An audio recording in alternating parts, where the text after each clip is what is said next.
Darren Long, you're representing the Fraser-Annian Party in the seat of Moncrieff. Yes. May I ask you why you chose Fraser-Annian's party?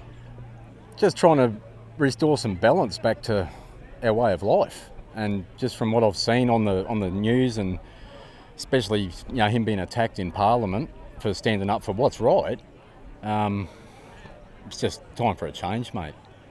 Do you believe that the press are giving Fraser-Annian a fair go? Do you think they're reporting him accurately and trying to convey his message, or do you think the media have their own agenda? What are your thoughts? I'd say the media have their own agenda.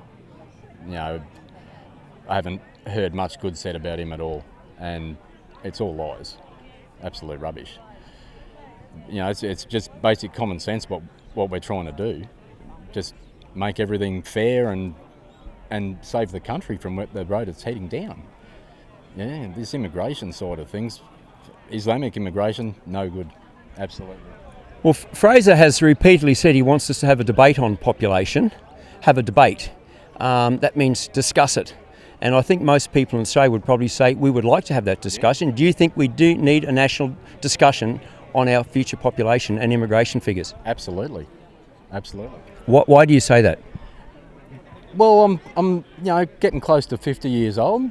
I know what it's like. I mean, I've been working for 30 years plus.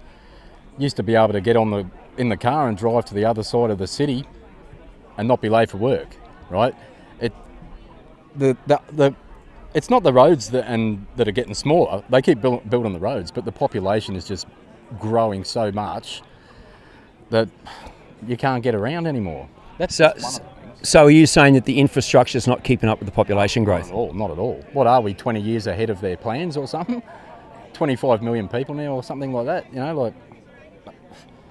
I mean, I've got no kids.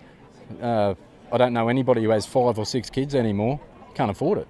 Oh, I've got 4. Yeah, you're lucky. Now, I noticed Fraser-Annian standing up there with his number 2 on the Senate ticket, who is a man with black skin, Mr. Paul Taylor, who's the number 2 on the Senate ticket.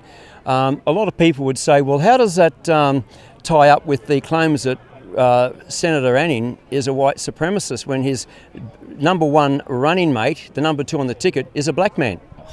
White supremacy, what a load of crap. It's nothing to do with that. But, like normal people, we don't care.